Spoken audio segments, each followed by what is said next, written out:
ሰላም እንዴት አላችሁ?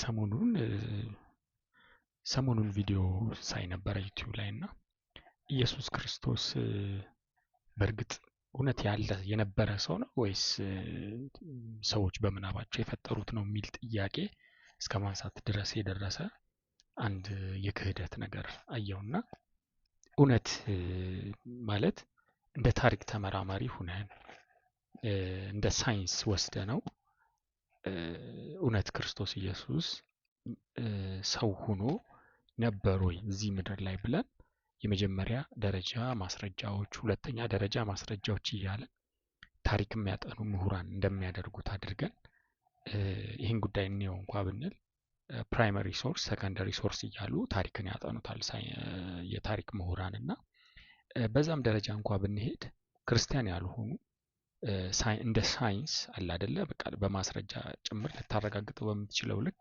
ይህንን አጥንተው እውነትም ኢየሱስ ክርስቶስ የሚባል ሰው በናዝሬት ገሊላ እንደነበረ በታሪክ ማስረጃዎችና በአርኪኦሎጂካል በተደረጉ ጥናቶችም ጭምር አረጋግጦ አስቀምጠዋል ማለት ነው። እና ኢየሱስ በታሪካዊ ሁነት ውስጥ ታሪካዊ ሰው ሆኖ መኖሩን መካድ እንደማይቻልና በዘመናዊ ሳይንስ ያለውን ላይክ የአየር ንብረት ለውጥ ወይም ደግሞ ሌላ ሳይንሳዊ ግኝቶችን በሳይንስ ማረጋገጥ በሚቻልበት ደረጃ ልክ የኢየሱስ ክርስቶስንም በታሪክ ውስጥ ኑሮ የኖረ ሰው እውነተኛ ተጨባጭ ማስረጃዎችን ማቅረብ የተቻለበት ሁኔታ አለ ማለት ነው። ቅዱስና የጥንት ክርስቲያኖች ምንጮችን እንደ መረጃ አድርገን ለማቅረብ እንኳ ብንሞክር ምንድነው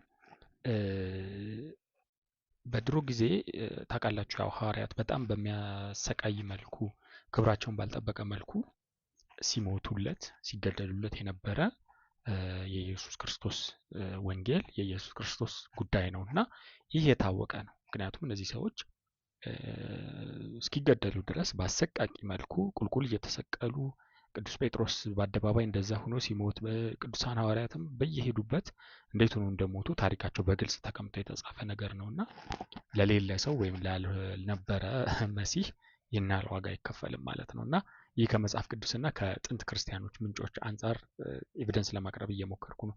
ሌላኛው የጳውሎስ መልእክት ነው። ይህ የጳውሎስ መልእክት ማንኛውም የታሪክ አጥኚ እንደሚሉት ከዚህ ሁነት ከኢየሱስ ክርስቶስ ተሰቅሎ ሙቶ ተነስቶ ከማረጉ በኋላ ከ20 እስከ 30 ዓመት ባለው ውስጥ የተጻፉ መልእክታት ናቸውና ይህንንም መልእክት ሲጽፍ ቅዱስ ጳውሎስ ቀጥታ ክርስቶስ ኢየሱስን ፊት ለፊት አይተው አብረውት ውለው ካደሩ አብረውት ከኖሩ ከጴጥሮስ ጋር እንዲሁም ከኢየሱስ ክርስቶስ ወንድም ከያዕቆብ ጋር ተገናኝቶ ነበርና በዚህም መልኩ ኢየሱስ ክርስቶስ በእርግጥም በመካከላቸው እንደነበረና አብሯቸው ውሎ አድሮ አስተምሯቸው ተሰቅሎ ሙቶ ተነስቶ አርጎ ያለ መሆኑን ማቅረብ እንችላለን ማለት ነው።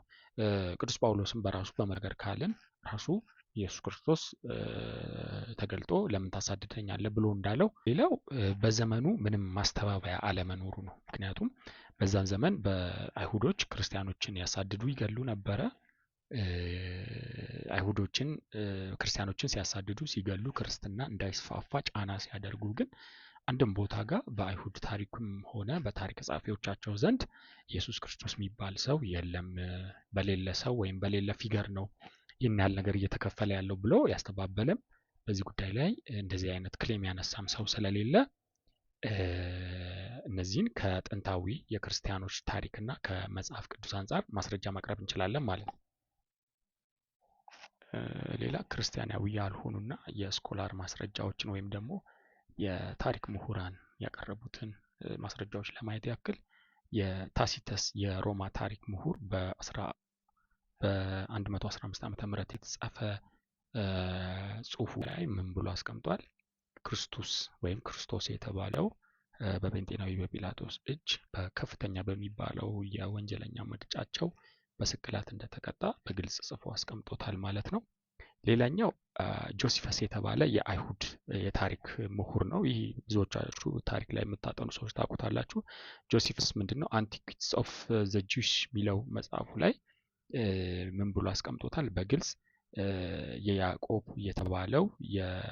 ያዕቆብ የተባለው ሰው የክርስቶስ የተባለው የኢየሱስ ወንድም ብሎ ኢየሱስን እዚህ ጋር ጠቅሶታል አንስቶታል ማለት ነውና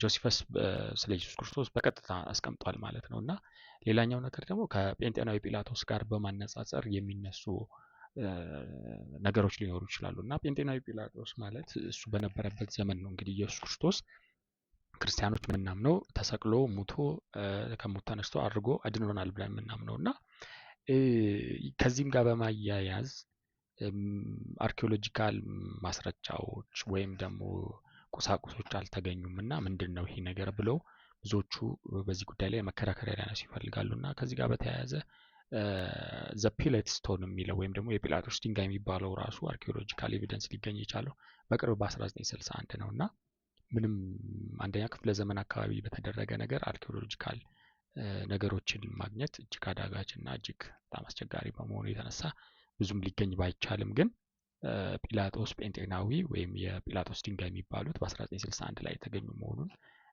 ማሳየት እንችላለን ማለት ነው። በነገራችን ላይ በመናገራቸው በእያንዳንዱ ነገሮች ዙሪያ ቆም እያላችሁ ቼክ ማድረግ ትችላላችሁ መረጃዎችንና በዚህ መልኩ እያየን እንሄዳለን ማለት ነው። ሌላው በአብዛኛው የታሪክ ምሁራን ስላችሁ በቃ ስራቸው ታሪክ ማጥናት የሆነ በታወቁ ዩኒቨርሲቲዎችና በታወቁ ተቋማት ውስጥ ታሪክን የሚያጠኑ ምሁራን በጋራ የሚግባቡባቸው የሚከተሉት ነጥቦች አሉ። አንደኛው ምንድነው? ኢየሱስ የሚባለው ሰው እንደነበረ በናዝሬት ገሊላ የነበረ ሰው እንደነበረና በዮሐንስ እጅ እንደተጠመቀ ይህ ነገር እውነተኛ መሆኑን በትክክል የተረጋገጠ ነገር ነው ማለት ነው። ሁለተኛው የራሱን ስነ ምግባር የራሱን አስተምህሮ ያስተማረና ሐዋርያትን ወይም ደግሞ ተከታዮችን ያፈራ የሰበሰበ መሆኑን ተረጋግጧል። ሶስተኛው የአካባቢውን የፖለቲካ ሁኔታ የአካባቢውን የሃይማኖት ሁኔታ በጣም ሼክ ያደረገ ያንቀሳቀሰና በዚህም ምክንያት በጴንጤናዊ ጲላጦስ ትእዛዝ በስቅላት ተቀጥቶ እንደሞተም በትክክል መግባባት ላይ የተደረሰ ነው ማለት በታሪክ የተረጋገጠ ነው ማለት ነው።